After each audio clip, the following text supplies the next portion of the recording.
आज 20 मार्च को गुरुजी पंडित प्रदीप जी मिश्रा जी द्वारा हरियाणा के रेवाड़ी में वाची जा रही श्री आरती शिव महापुराण की कथा के दूसरे दिन की कथा आज पूर्ण हो चुकी है। और आज की कथा में गुरुजी ने शिव महापुराण की बहुत सारी उपयोगी बातों की जानकारी के साथ साथ 3 नए उपाय बताए हैं। साथ ही पशुपति व्रत से जुड़ी एक बहुत ही विशेष बात की जानकारी दिए हैं कि जिसकी वजह से आपकी मनोकामना शायद महादेव तक नहीं पहुंच पा रही थी होगी। आपकी इस गलती के कारण आपको उसका फल, पशुपति व्रत करने का फल प्राप्त नहीं हो पा रहा था। साथ ही गुरुजी ने 2 नए उपाय बताए हैं जो बिल्कुल नए हैं। आज से पहले की कथाओं में गुरुजी ने इन उपायों की जानकारी नहीं दिए थे। रोग मुक्ति के लिए, अपने जीवन में हमेशा आगे बढ़ने के लिए, उन्नति पाने के लिए गुरुजी ने कुछ विशेष उपाय बताए जिनकी जानकारी आपको आज की इस वीडियो में मिलने वाली है। साथ ही अगर आज की कथा, दूसरे दिन की कथा आपसे छूट गई हो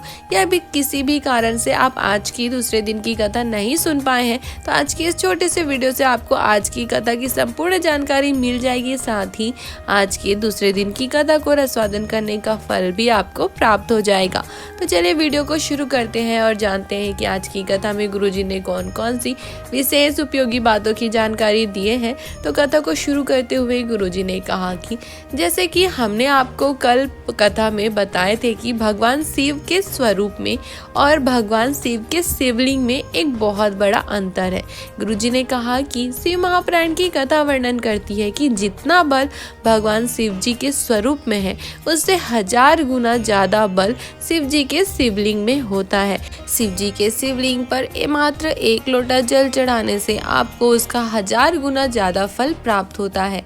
कथा में आगे गुरुजी ने कहा कि कई लोग हमसे कहते हैं कि क्या जब हम शिव जी को पुकारते हैं, शिव जी पर 1 लोटा जल चढ़ाते हैं, शिव जी की साधना करते हैं, नाम जाप करते हैं, तो क्या शिव जी हमारी सुनते हैं, शिव जी तक हमारे हृदय की बात पहुंचती है? तो गुरुजी ने कहा कि शिव महापुराण की कथा वर्णन करती है कि शिव जी का संवाद वर्णन करता है। शिव जी का चरित्र कहता है कि मात्र शिव जी पर 1 लोटा जल चढ़ा देने मात्र से, अपने घर से 1 लोटा जल ले जाकर शिव जी को समर्पित कर देने मात्र से, आपके बिना कुछ बोले, बिना कुछ कहे ही शिव जी, मेरे महादेव, आपके हृदय की बात को जान लेते हैं। आपके हृदय की बात मेरे महादेव तक पहुंच जाती है और बिना कहे ही महादेव आपके सारे दुखों को, कष्टों को जान लेते हैं और उसे दूर कर देते हैं। इतना ही नहीं, शिव महापुराण की कथा तो यहाँ तक वर्णन करती है कि जो व्यक्ति मानव देह मिलने के बाद शिव जी की अविरल भक्ति में लग जाता है, शिव जी के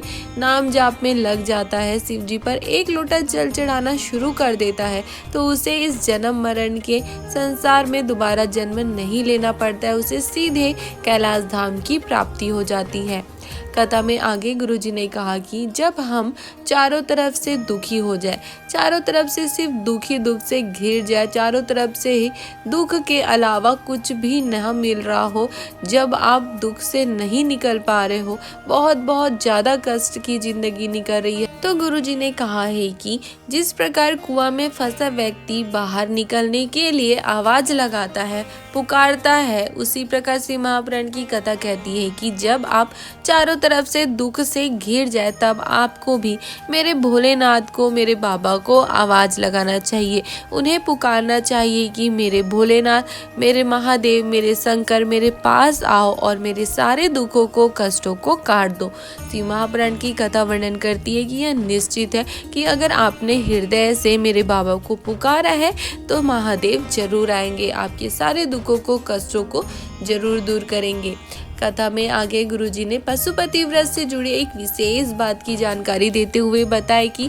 जब आप पशुपति व्रत रखते हैं और शाम की पूजन के लिए सुबह की जो थाली रहती है उसी में ही 6 दिए और प्रसाद लेकर घर से शिव जी के मंदिर जाते हैं, तो आप सबसे पहले 6 दियों को जमीन पर रख कर उनमें से 5 दियों को प्रज्वलित करते हैं। तो गुरुजी ने कहा कि कई लोग ऐसे होते हैं कि उन 5 दियों को तो प्रज्वलित करते ही है, साथ ही अलग से एक और दिया शिव जी की आरती के लिए लेकर जाते हैं या एक बत्ती अलग से लेकर जाते हैं और इन 6 दियों के अलावा एक अलग से 7वीं बत्ती को जलाकर शिव जी की आरती करते हैं शाम को। तो गुरुजी ने उनसे कहा कि शिव महापुराण की कथा में पशुपति व्रत वर्णन करती है कि आपको शाम के समय में जब आप पूजन के लिए जाओ तो आपको 6 दिया और बाती के अलावा अलग से 7वीं बाती और दीपक लेकर नहीं जाना है। आप जब सुबह पूजन के लिए जाओ तो भले ही आप एक दिया और बाती लेकर जा सकते हो शिव जी की आरती के लिए,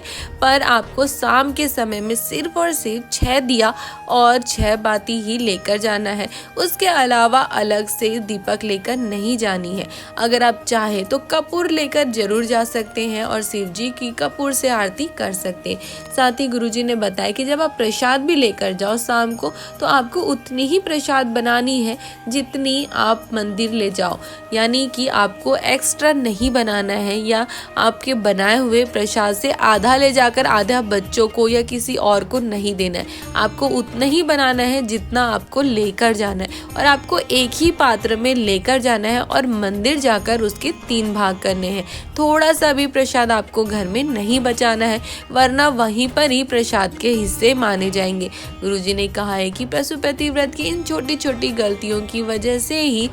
आपका पशुपति व्रत सफल नहीं होता है और आपको लगता है कि महादेव आपकी नहीं सुनते हैं। अब आप जब पशुपति व्रत करें तो आप अवश्य इन बातों का स्मरण रखें।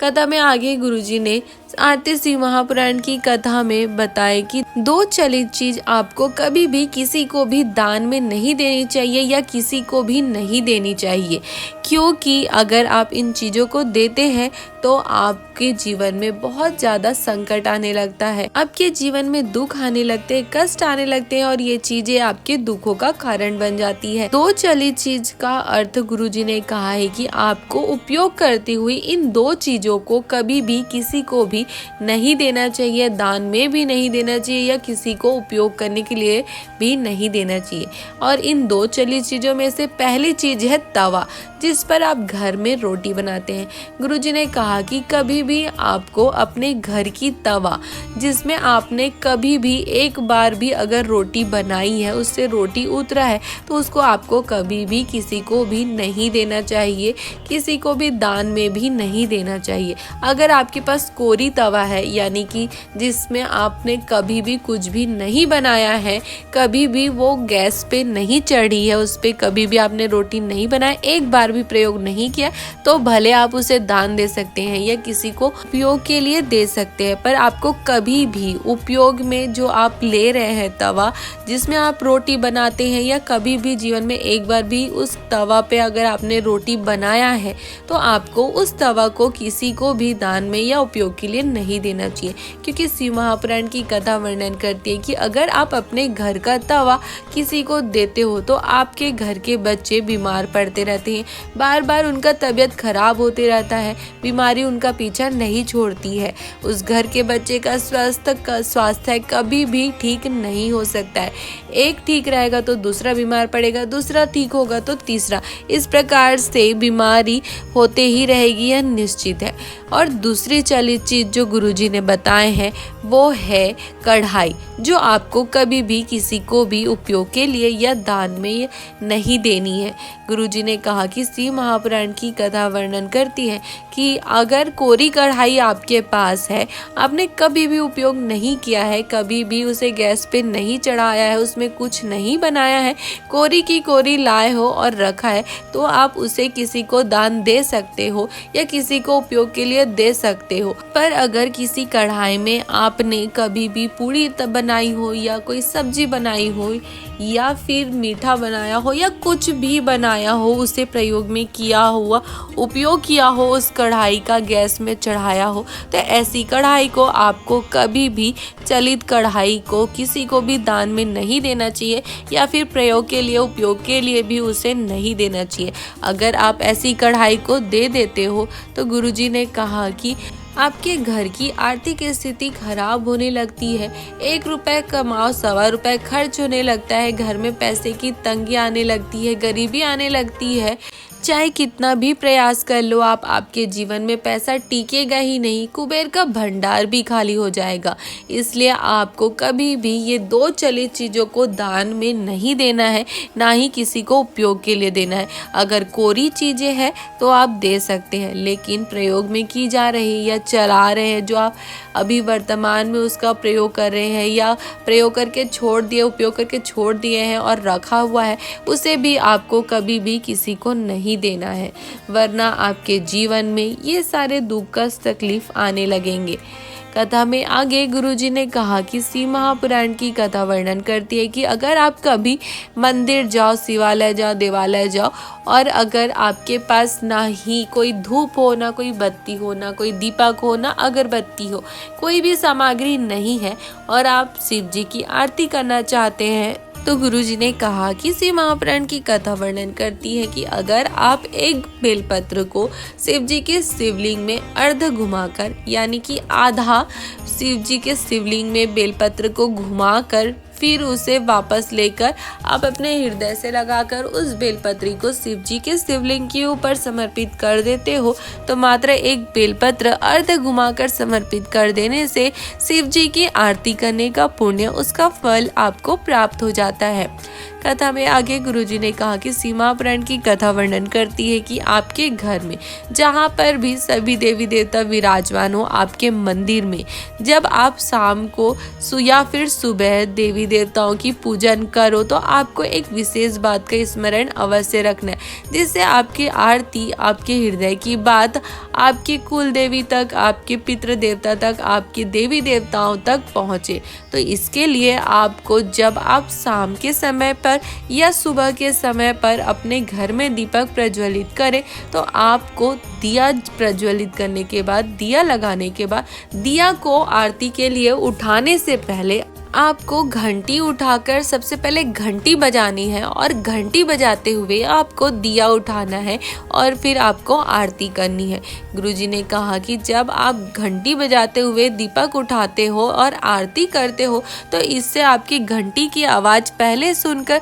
सारे आपके देवी देवता जो विराजमान होते हैं, आपके पितृ देवता, कुल देवता जो विराजमान होते हैं, उनकी नज़र आपकी घंटी पर पड़ती है। घंटी की आवाज़ सुनकर वो आप पर उनकी नज़र पड़ती है और फिर वे आपकी आरती को स्वीकार करते हैं और आपको उसका फल, उसका पुण्य प्रदान कर आपकी सारी मनोकामनाओं को पूर्ण करते हैं और आपके घर में सुख शांति समृद्धि आती है। कथा को आगे बढ़ाते हुए गुरुजी ने कहा कि शिव महापुराण की कथा वर्णन करती है कि जितनी जितनी सीढ़ी आप मंदिर के चढ़ते हो, जितने आप करीब शिव जी के मंदिर के पहुंचते हो, शिव जी के द्वार के पहुंचते हो, शिव महापुराण की कथा वर्णन करती है कि मेरे महादेव, मेरे शिव शंभु आपके जीवन में सुख के, सफलता के उतने ही द्वार खोलते चले जाते हैं, आपके जीवन के सारे दुखों को, कष्टों को काटते जाते हैं। कथा को आगे बढ़ाते हुए गुरुजी ने शिव महापुराण का एक बहुत ही विशेष और नया उपाय का वर्णन करते हुए बताया कि जब आपके जीवन में बहुत ज़्यादा रोगों ने आपको घेर लिया हो, बहुत ज़्यादा शरीर में कष्ट रहने लगा हो, डॉक्टर को दिखाने के लिए जा रहे हो और आपको डर लग रहा हो कि डॉक्टर कहीं कोई बड़ी बीमारी ना बता दे, या शरीर में कष्ट रहता है, कोई दवाइयाँ आपकी चल रही हो, तो उसके लिए आपको इस विशेष शीतल आरती वाला उपाय करना है। इस शीतल आरती वाले उपाय को स्वयं चंद्रदेव ने किया था और अपने काया के रोग से मुक्ति पाए थे। गुरुजी ने कहा है कि जो भी इस शीतल आरती वाले उपाय को करता है, उससे चाहे कोई भी बड़ी से बड़ी बीमारी क्यों ना हो, महादेव की विशेष कृपा उन्हें अवश्य प्राप्त होती है। तो इस विशेष उपाय को करने के लिए आपको सबसे पहले अपने हथेली पर एक आंकड़े का पुष्प रख लेना है। सफ़ेद, गुलाबी जो भी हो वो पुष्प, सफ़ेद आंकड़ा या गुलाबी आंकड़ा, जो आंकड़े का पुष्प आपके पास हो, उसे अपने हथेली पर रख लेना है और उसके ऊपर आपको एक लोटा जल रख लेना है और वैसे ही आपको उस कलश के जल को पकड़कर शिव जी के मंदिर पहुंच जाना है। शिव जी के मंदिर जब आप पहुंच जाओ, शिव जी के शिवलिंग के समक्ष जब आप खड़े हो जाओ, तब आपको आंकड़े का पुष्प और एक कलश जल आप जो लेकर गए हो, उसे वैसे ही पकड़कर आपको आपको शिव जी की शीतल आरती करनी है, यानी कि आपको उस पुष्प और कलश से शिव जी के शिवलिंग में 11 बार शिव जी के 11 रुद्रों का स्मरण करते हुए 11 बार शिव जी के शिवलिंग में ऊपर से नीचे तक कलश को घुमाना है। 11 बार घुमाने के बाद आपको उस आंकड़े के पुष्प को माता अशोक सुंदरी के स्थान पर समर्पित कर देना है और कलश के जल को शिव जी के शिवलिंग के ऊपर समर्पित कर देना है। गुरुजी ने कहा कि शिव महापुराण के सोमेश्वर खंड में इस शीतल आरती के विशेष उपाय का विशेष वर्णन मिलता है। स्वयं चंद्रदेव ने अपने काया के रोग से मुक्ति पाए थे, इतने अपने बड़ी बीमारी से उन्हें मुक्ति मिली थी। महादेव की विशेष कृपा उन्हें प्राप्त हुई थी। गुरुजी ने कहा कि शिव महापुराण की कथा वर्णन करती है कि अगर आप भी इस विशेष उपाय को करते हो, शीतल आरती वाले इस विशेष उपाय को करते हो, तो चाहे कितनी ही बड़ी बीमारी ने आपको क्यों ना घेर लिया हो, शरीर में कितना ही कष्ट क्यों ना रहता हो, छोटी से छोटी बीमारी हो या बड़ी से बड़ी बीमारी हो, चाहे कितनी ही दवाइयाँ क्यों ना चल रही हो, इस उपाय को करने मात्र से शिव जी की विशेष कृपा आपको प्राप्त होती है, शिव जी की आपको प्राप्ति होती है और आपको रोगों से, कष्टों से मुक्ति मिलती है। बहुत ही विशेष उपाय है। आप इस उपाय को शिव जी के किसी भी विशेष दिन को कर सकते हो। कथा में आगे गुरुजी ने एक और विशेष उपाय का वर्णन करते हुए बताया कि इस विशेष उपाय को आपको वैशाख के विशेष महीना के विशेष दिनों में करना है और ये विशेष दिन है सोमवार का दिन और प्रदोष का दिन। गुरुजी ने कहा कि आपको अपने जीवन में उन्नति पाने के लिए, अपने जीवन में सफलता पाने के लिए, अपने जीवन के सारे कार्यों को सिद्ध करने के लिए, जो भी काम करो उसमें सफल होने के लिए आपको इस विशेष उपाय को वैशाख महीने की किसी भी सोमवार को या फिर किसी भी प्रदोष के दिन करना है। अब चलिए जानते हैं कि उपाय को करना कैसे है। तो गुरुजी ने कहा कि आपको मिट्टी के पात्र में, यानी कि कुल्हड़ में, मटके में, कलश में, दिए में, किसी भी मिट्टी के पात्र में आपको एक पात्र जल भरकर रात भर रख लेना है। फिर सुबह उस मिट्टी के पात्र के जल को आपको तांबे के कलश में डाल लेना है। तांबे के कलश में जल डालने के बाद आपको उस तांबे के कलश को परिवार के, अपने घर के सभी सदस्यों से स्पर्श करवाना है। स्पर्श कराने के बाद आपको शिव जी के मंदिर जाकर शिव जी के शिवलिंग के ऊपर कुंदकेश्वर महादेव का स्मरण करते हुए आपको पूरा जल समर्पित कर देना है। गुरुजी ने कहा कि जो भी व्यक्ति वैशाख महीने के सोमवार को या फिर प्रदोष के दिन इस विशेष उपाय को करता है तो उसके घर के सभी सदस्य उन्नति के रास्ते पर आगे बढ़ते जाते हैं। उनको कभी भी जीवन में पलटकर नहीं देखना पड़ता है। जो भी कार्य करते हैं उसमें उन्हें सफलता ही मिलती है, उनके सारे कार्य सिद्ध होते हैं। महादेव की विशेष कृपा उन पर हमेशा बने रहती है और उन महादेव उन्हें हमेशा आनंद और सुख प्रदान करते हैं। महादेव की विशेष कृपा पाने के लिए आप भी एक बार इस विशेष उपाय को वैशाख महीने के सोमवार को या फिर प्रदोष के दिन अवश्य करके देखें। कथा के अंत में गुरुजी ने कहा कि अगर आपने सच्चे दिल से शिव जी पर एक लोटा जल चढ़ाया है, पूरे हृदय से मेरे महादेव को पुकारा है, तो यह शिव महापुराण की कथा वर्णन करती है कि यह निश्चित है कि भले ही सारी दुनिया आपको दुख देने वाली हो, पर मेरे महादेव आपको उस दुख से निकालने वाले होंगे। मेरे महादेव की कृपा आप पर हमेशा बनी रहेगी और मेरे महादेव हमेशा आपके साथ कदम से कदम मिलाकर चलते रहेंगे। तो ये थी आज की कथा में श्री आरती शिव महापुराण की कथा के दूसरे दिन में गुरुजी द्वारा बताए गए शिव महापुराण के सारी उपयोगी बातों और उपायों की जानकारी। अगर आपको आज की कथा की ये सारी जानकारी अच्छी लगी हो तो आप हमारे वीडियो को लाइक कर सकते हो और अपने परिवार वालों के साथ या अन्य शिव भक्तों के साथ इसे शेयर भी कर सकते हो, ताकि उन्हें भी गुरुजी द्वारा बताए गए शिव महापुराण की इन विशेष उपयोगी बातों और विशेष उपायों की जानकारी प्राप्त हो सके और वो भी से करके महादेव की विशेष कृपा प्राप्त कर अपने जीवन के सारे दुखों को, तकलीफों को, कष्टों को दूर कर अपने जीवन में आनंद और सुख की प्राप्ति कर सके। हर हर महादेव।